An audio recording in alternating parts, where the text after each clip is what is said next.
नमस्कार, DD news में आपका स्वागत है। मैं हूं चंद्रशेखर जोशी और आइए सबसे पहले आपको दिखाते हैं इस वक्त की हेडलाइंस। इलेक्ट्रॉनिक्स विनिर्माण को मजबूत करने की दिशा में बड़ा कदम। लगभग 41,800 करोड़ रुपए निवेश वाले 22 नए प्रस्तावों को मिली मंजूरी।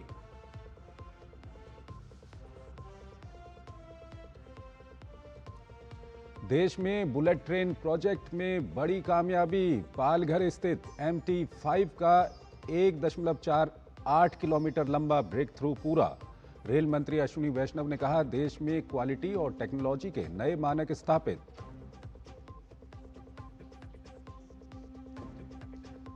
विदेश मंत्री डॉक्टर एस जयशंकर ने एक बार फिर पाकिस्तान प्रायोजित आतंकवाद पर बोला हमला। कहा, आतंकवाद और पानी एक साथ साझा नहीं हो सकता। हमें अपने लोगों को आतंकवाद से बचाने का है हक। बांग्लादेश में अल्पसंख्यकों के खिलाफ नहीं रुक रहा हिंसा का दौर। हिंदुओं के खिलाफ हिंसा की चौथी घटना। यूनुस सरकार पर उठ रहे सवाल। और नीदरलैंड के सोड मारी ने एक बार फिर बने भारतीय महिला हॉकी टीम के मुख्य कोच। उनके पिछले कार्यकाल में भारतीय टीम ने टोक्यो ओलंपिक में हासिल किया था ऐतिहासिक चौथा स्थान।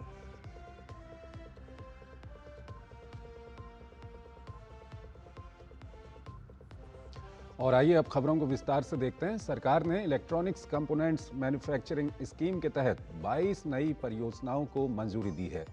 इनमें 41,800 करोड़ रुपए से अधिक का निवेश शामिल है, जिससे घरेलू सप्लाई चेन मजबूत होगी, आयात निर्भरता घटेगी और भारत को वैश्विक इलेक्ट्रॉनिक्स विनिर्माण केंद्र बनाने की दिशा को बल मिलेगा। देश में इलेक्ट्रॉनिक्स विनिर्माण को बड़ी मजबूती देते हुए इलेक्ट्रॉनिक्स और सूचना प्रौद्योगिकी मंत्रालय ने इलेक्ट्रॉनिक्स कंपोनेंट्स मैन्युफैक्चरिंग स्कीम के तहत 22 नए प्रस्तावों को मंजूरी दी है। इससे पहले स्वीकृत 24 परियोजनाओं के बाद ये एक और बड़ा कदम है। इन नई परियोजनाओं में लगभग 41,800 करोड़ रुपए का निवेश प्रस्तावित है, जबकि अनुमानित उत्पादन 2,58,000 करोड़ रुपए से अधिक का होगा। इनसे करीब 34,000 प्रत्यक्ष रोजगार के अवसर सृजित होंगे। By now, in our electronics component manufacturing scheme, 46 applications have been approved. Investment of 54,567 crore. 54,567, let's say 55,000 crore. And most important is direct employment of 51,000 people. With this level already achieved and the overall electronics manufacturing close to 25 lakh employment. Mobile alone close to 14-15 lakh employment. So that much ecosystem of manufacturing and that much employment potential which electronics industry has. So time has come that we set in place all the major structural building blocks so that the growth can continue for many years. इन मंजूरियों में 11 अहम उत्पाद श्रेणियों का निर्माण शामिल है, जिनका उपयोग मोबाइल फोन, टेलीकॉम, उपभोक्ता इलेक्ट्रॉनिक्स, ऑटोमोबाइल, रणनीतिक इलेक्ट्रॉनिक्स और IT हार्डवेयर जैसे क्षेत्रों में होता है।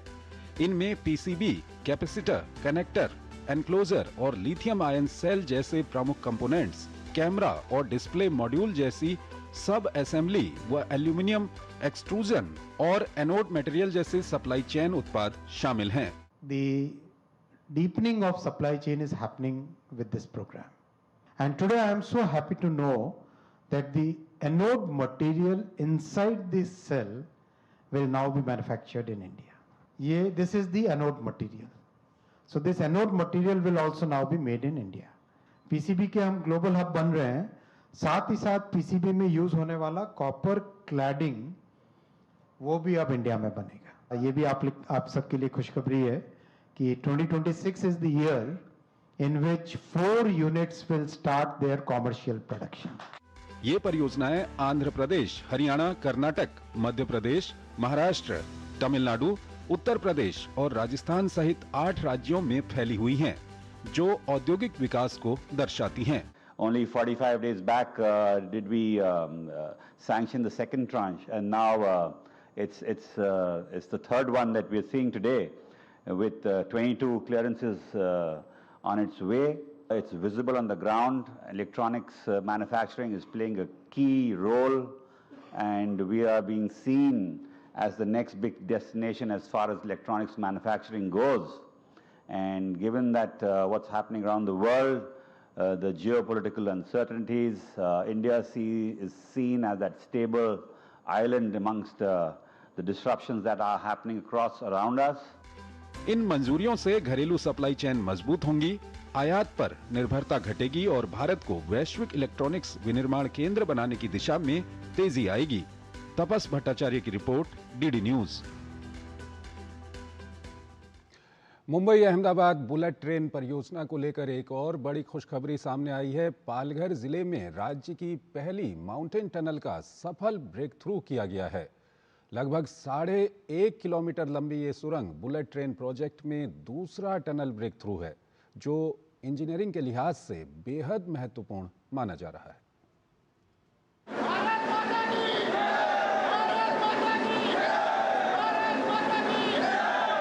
Mumbai Ahmedabad high speed rail project लगातार रफ्तार पकड़ रहा है। इसी कड़ी में पालघर जिले की 1.48 किलोमीटर लंबी MT5 माउंटेन टनल ने ऐतिहासिक उपलब्धि हासिल की है। विरार और बोईसर के बीच बन रही ये सुरंग रग्ड सहाद्री पर्वत श्रृंखला के नीचे बनाई गई है, जहां करीब 170 मीटर की ओवरहेड माउंटेन कवरेज इसे और चुनौतीपूर्ण बनाती है। टनल की खुदाई दोनों सिरों से एक साथ की गई है और करीब 18 महीनों की लगातार मेहनत के बाद इसका सफल ब्रेक थ्रू हासिल हुआ। इस टनल का नाम है MT5 टनल, जो कि महाराष्ट्र की ये बनाया गया है। ये टनल जो है विरार और बोईसर जो इलाका है, इन स्टेशनों के बीच ये टनल बनाई गई है।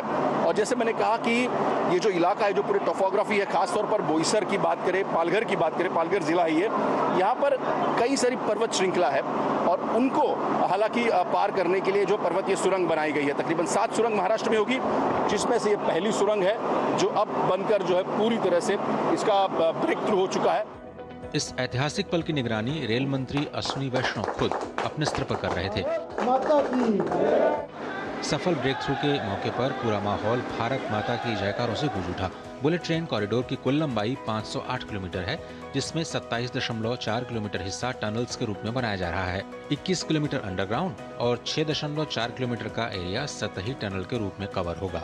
ये प्रोजेक्ट कंप्लीट हो जाएगा और इसमें फुल स्केल पे जब चलेगा तब मुंबई से अहमदाबाद 1 घंटे 58 मिनट में पहुंचेंगे। 1 घंटे 58, 2 घंटे से कम में, और बीच में जितने शहर हैं आपस में जुड़ गए, इंटीग्रेट हो गए।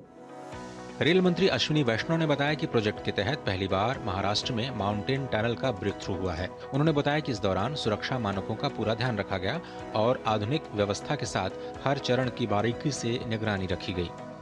बहुत सारी इसमें टेक्नोलॉजीज को मास्टर किया गया है, जिसमें दीवार को मजबूत करना, कंप्लीट उसके अंदर एक नया स्ट्रक्चर तैयार करना, उसके बाद में अंदर कंस्ट्रक्शन करना। जैसे हिमालय वाले में पहले मिट्टी को पत्थर बनाते हैं और उसके बाद में उसकी टनल की खुदाई करते हैं, वैसे इस वाले केस में भी पहले साइड की दीवार को पूरा फौलाद का बनाया, स्टील का बनाया, उसके बाद में अंदर कंस्ट्रक्शन। आपको बता दें कि बुलेट ट्रेन कॉरिडोर में कुल 8 माउंटेन टनल्स बनाई जानी है, जिसमें से 7 महाराष्ट्र और 1 गुजरात के वलसाड़ में है। पालघर की ये सफल mountain tunnel breakthrough bullet train project को नई गति देने वाला साबित होगा। रेल मंत्री अश्विनी वैष्णव के मुताबिक बुलेट ट्रेन अब मिडिल क्लास की सवारी बनने जा रहा है। दिल्ली से निशांत राय के साथ शिशिर सेलार की रिपोर्ट, पालघर, डीडी न्यूज। पश्चिम बंगाल में टीएमसी का चुनाव आयोग को बदनाम करने की साजिश जारी है। कभी मतदाताओं के नाम कटवाने की फर्जी खबर फैलाकर लोगों को गुमराह कर रहे हैं, तो कभी चुनाव आयोग द्वारा दिव्यांग और बीमार मतदाताओं को परेशान करने का आरोप लगाकर पूरे राज्य में अव्यवस्था फैलाना चाहते हैं।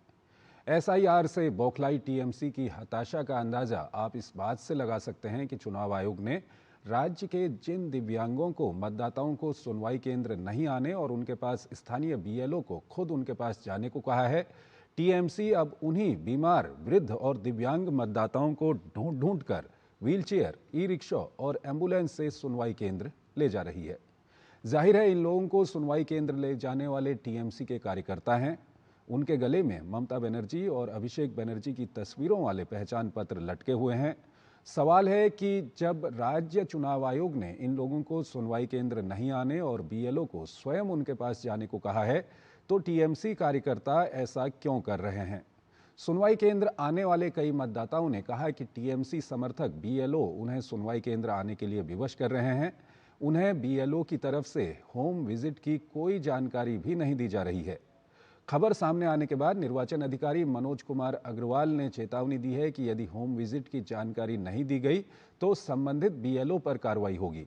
स्पष्ट है बुजुर्गों को इस परेशानी में डालकर तृणमूल चुनाव आयोग की आलोचना भी कर रही है। साथ ही चुनाव आयोग पर बुजुर्गों, बीमारों और दिव्यांगों को परेशान करने का आरोप भी लगाया जा रहा है। भाजपा ने पश्चिम बंगाल में बिगड़ती कानून व्यवस्था को लेकर मुख्यमंत्री ममता बनर्जी पर तीखा हमला बोला है। भाजपा का कहना है कि पश्चिम बंगाल में कानून व्यवस्था की स्थिति चिंताजनक है और राज्य सरकार पूरी तरह विफल हो गई है। भाजपा के प्रवक्ता गौरव भाटिया ने प्रेस कॉन्फ्रेंस कर आरोप लगाया कि राज्य में जंगल राज जैसे हालात हैं और कानून व्यवस्था पूरी तरह ध्वस्त हो चुकी है। गौरव भाटिया ने कहा कि जंगल राज पश्चिम बंगाल जैसा होता है। जंगल राज पूरे पश्चिम बंगाल में ममता बनर्जी के तत्वाधान में फल फूल रहा है।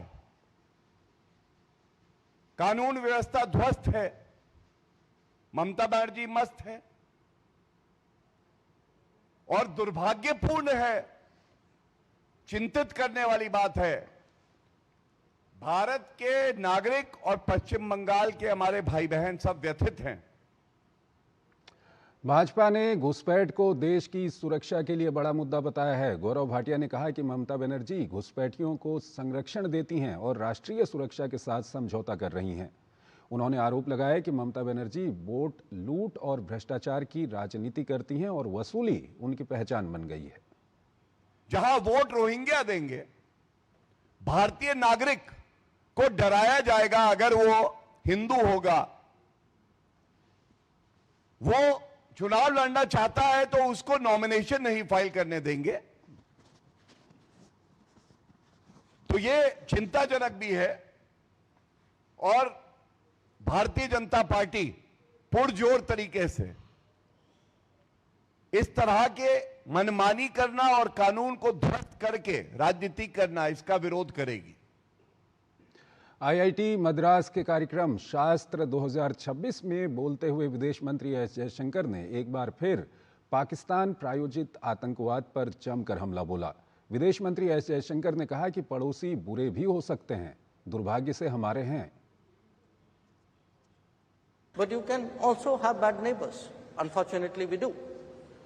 Now, when you have bad neighbors, and if you look to the one to the west, if a country decides that they will deliberately, persistently, unrepentantly continue with terrorism, we have a right to defend our people against terrorism. We will exercise that right.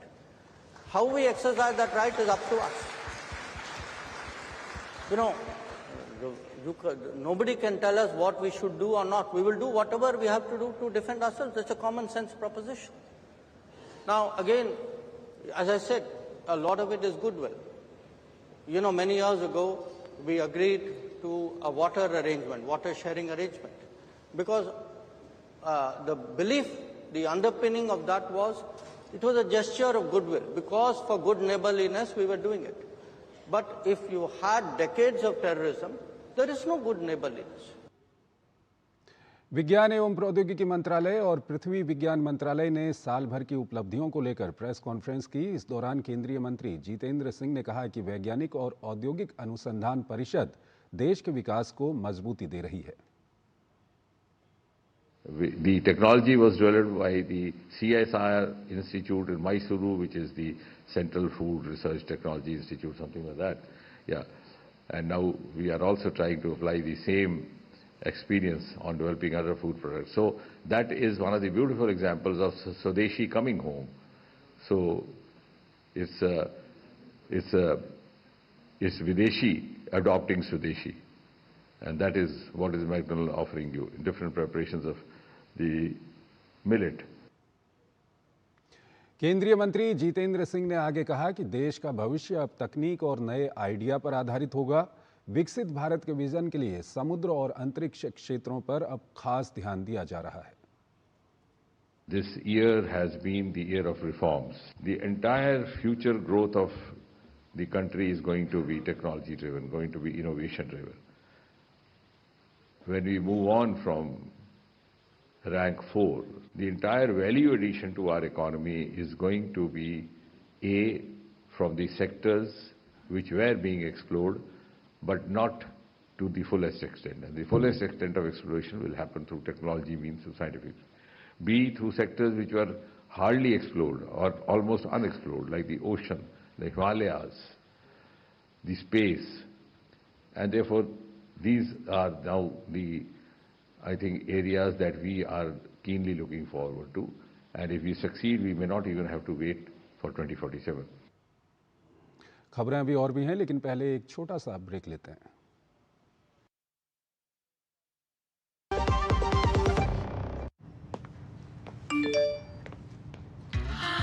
$10 lakh की lottery मुझे, वाह! फर्जी offers से सावधान। RBI कहता है जानकार बनिए, सतर्क रहिए। मेरी पसंद, मेरी पसंद, मेरी पसंद, मेरी पसंद, हमारी पसंद, हम सबकी पसंद। मजबूत देश का मजबूत सरिया हो गया स्टील।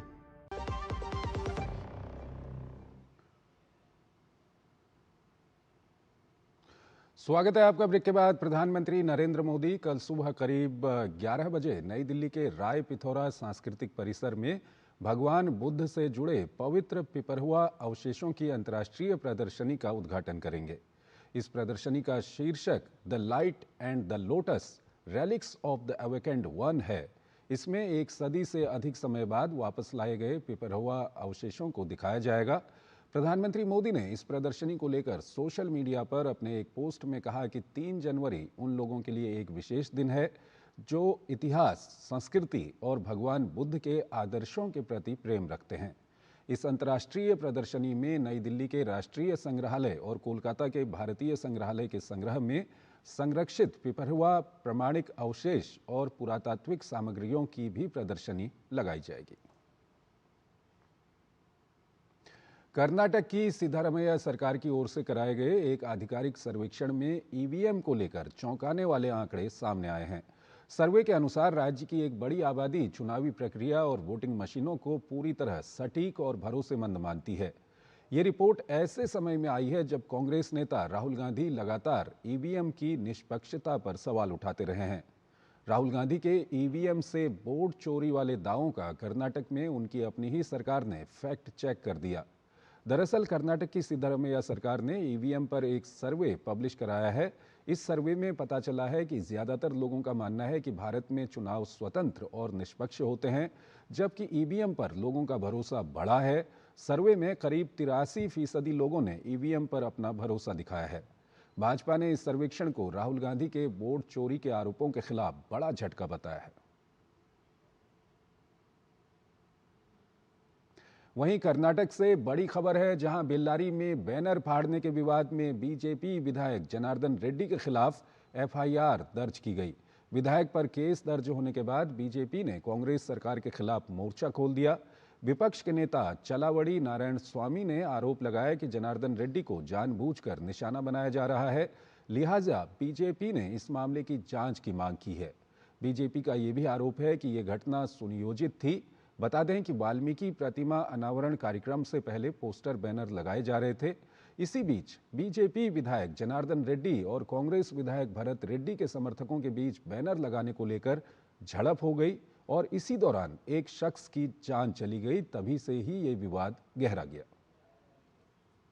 गवर्नमेंट टारगेटेड ये है, स्पॉन्सर्ड है, क्योंकि कांग्रेस एमएलए और कांग्रेस लीडरों की ये गैंग आके अभी फायर किया। फायर में टारगेट तो जनार्दन रेड्डी थे, मगर वो मिसफायर होके कि आपकी कार्यकर्ता अभी हत्या हो गया है, उसके वास्ते ये गवर्नमेंट इसका जिम्मेदारी लेना है। तुरंत एफआईआर एमएलए भरत रेड्डी के ऊपर होना चाहिए और उनकी साथी को अरेस्ट करना चाहिए। ये जाके सरकार क्या कर रहा है, जनार्दन रेड्डी को टारगेट कर रहा है, वो गलत है, क्योंकि ये इसमें वो नहीं आता। कर्नाटक के बेल्लारी में बीजेपी विधायक जी जनार्दन रेड्डी के आवास के बाहर हुई हिंसक झड़प के बाद भाजपा ने कांग्रेस पर जमकर निशाना साधा है। कर्नाटक विधानसभा में नेता प्रतिपक्ष आर अशोक ने इस घटना को विधायक की हत्या की पूर्व नियोजित साजिश बताया है। आर अशोक ने आरोप लगाया कि जनार्दन रेड्डी के घर के परिसर में जबरन बैनर लगाए गए, जिसके बाद हालात बिगड़े। उन्होंने कहा कि इस पूरे घटनाक्रम में जनार्दन रेड्डी की कोई गलती नहीं है। They started 2026 Gunda Raj from the Congress party, openly fire, and one person is dead. They targeted Janardhan Reddy to kill, but a small gap he escaped. Otherwise, their Congress target is Janardhan Reddy, because Janardhan Reddy Sri Ramulu is our leader, BJP leader in Ballari district. They have to finish, then politically the gain will come to Congress party. Bharat Mandapam में विश्व स्वास्थ्य संगठन WHO के दूसरे पारंपरिक चिकित्सा पर वैश्विक शिखर सम्मेलन का सफल आयोजन किया गया। दिसंबर 2025 में आयोजित इस सम्मेलन को वैश्विक स्वास्थ्य सहयोग के लिए एक बड़ी उपलब्धि माना जा रहा है। इस अवसर पर आयुष राज्य मंत्री प्रताप राव जाधव ने सम्मेलन के प्रमुख निष्कर्षों और चर्चाओं की जानकारी दी। उन्होंने कहा कि पारंपरिक चिकित्सा वैश्विक स्तर पर समग्र स्वास्थ्य सेवाओं को मजबूत करने में अहम भूमिका निभाएगी। आयुष मंत्रालय ने इससे संबंधित एक video social media platform x पर जारी किया। प्रधानमंत्री श्री नरेंद्र मोदी जी के दूरदर्शी नेतृत्व में भारत ने इस मंच के माध्यम से दुनिया को एविडेंस बेस्ड और इंक्लूसिव स्वास्थ्य प्रणालियों का मार्ग दिखाया है। आयुष मार्ग और ग्लोबल ट्रेडिशनल मेडिसिन लाइब्रेरी जैसी पहलों ने पारंपरिक चिकित्सा की वैश्विक साख को सुदृढ़ किया है। मैं आदरणीय प्रधानमंत्री जी के प्रति हृदय से आभार व्यक्त करता हूं और WHO के महानिदेशक डॉक्टर टेड्रोस सहित 100 देशों से अधिक देशों के प्रतिनिधियों का धन्यवाद करता हूं। दिल्ली डिक्लेरेशन के रोडमैप पर चलते हुए। और आइए अब रुख करते हैं अंतर्राष्ट्रीय खबरों का। बांग्लादेश में हिंदू अल्पसंख्यकों पर हो रही हिंसा के खिलाफ अमेरिका की तरफ से चिंता जाहिर की गई है। वर्जीनिया से डेमोक्रेट सांसद सुहास सुब्रमण्यम ने बांग्लादेश के मौजूदा हालात की न सिर्फ निंदा की, बल्कि मोहम्मद यूनुस सरकार को आड़े हाथों लिया है। अमेरिकी कांग्रेसमैन ने साफ शब्दों में कहा है कि बांग्लादेश में हिंदुओं और अन्य अल्पसंख्यक समुदायों को निशाना बनाकर हिंसा हो रही है और ढाका की सरकार उनकी सुरक्षा करने में नाकाम साबित हुई है। सुहास सुब्रमण्यम ने कहा कि अमेरिका चाहता है कि बांग्लादेश जाने वाले किसी भी शख्स को उसकी जाति या धर्म की वजह से हिंसा का सामना न करना पड़े। डेमोक्रेट सांसद का आरोप है कि यूनुस सरकार के सत्ता संभालने के बाद हिंदुओं पर हमले का खास पैटर्न देखने को मिला, जिसे रोकने में वो फेल रहे। इसी साल फरवरी में बांग्लादेश में चुनाव होने हैं, जिसे लेकर अमेरिकी सांसद ने चिंता जाहिर की है। उनका कहना है कि हम बांग्लादेश में स्वतंत्र और निष्पक्ष चुनाव देखना चाहेंगे, क्योंकि अमेरिका हमेशा से वैध रूप से चुनी गई सरकार के साथ ही काम करना चाहता है, जिसके लिए ज़रूरी है कि बांग्लादेश में रह रहे सभी धर्म के नागरिकों को मतदान का अधिकार मिले। मौजूदा सरकार को चेतावनी देते हुए उन्होंने कहा कि बांग्लादेश में बढ़ती अमेरिका विरोधी भावना दोनों देशों के रिश्तों को नुकसान पहुंचा सकती है। अफगानिस्तान की राजधानी काबुल में पहली भारी बारिश और बर्फबारी ने लंबे समय से जारी शुष्क मौसम को समाप्त तो कर दिया, लेकिन इसके साथ ही प्राकृतिक आपदा ने कई इलाकों में तबाही मचा दी। अचानक आई बाढ़ और भूस्खलन से कम 17 लोगों की मौत हो चुकी है और 11 अन्य घायल हुए हैं। खराब मौसम के कारण देश के मध्य, उत्तरी, दक्षिणी और पश्चिमी क्षेत्रों में जनजीवन बुरी तरह प्रभावित हुआ है। और आइए अब आपको खबर दिखाते हैं खेल जगत से। भारतीय महिला हॉकी टीम को नया मुख्य कोच मिल गया है। हॉकी इंडिया ने नीदरलैंड के सोड मारिने को भारतीय महिला हॉकी टीम का मुख्य कोच नियुक्त करने की घोषणा की है। डच कोच मारिने दूसरी बार भारतीय टीम के मुख्य कोच बने हैं। इससे पहले उनके कार्यकाल के दौरान टोक्यो ओलंपिक में भारतीय महिला टीम ने ऐतिहासिक प्रदर्शन करते हुए चौथा स्थान हासिल किया था। मारिने के सहायक के रूप में मटियास बीला को नियुक्त किया गया है। 2017 से 2021 के बीच सोड मारिने के कार्यकाल में भारतीय महिला टीम की विश्व रैंकिंग में उल्लेखनीय सुधार हुआ था और टीम शीर्ष 10 में पहुंचने में सफल रही। मुख्य कोच के रूप में मारिने की पहली बड़ी चुनौती 8 से 14 मार्च 2026 तक तेलंगाना के हैदराबाद में होने वाले FIH महिला हॉकी विश्व कप क्वालिफायर होंगे। मारिने 14 जनवरी को भारत पहुंचेंगे, जबकि राष्ट्रीय कोचिंग शिविर 19 जनवरी से बेंगलुरु स्थित साई केंद्र में शुरू होगा। तो इस बुलेटिन में फिलहाल इतना ही। आप बने रहिए DD न्यूज के साथ। नमस्कार।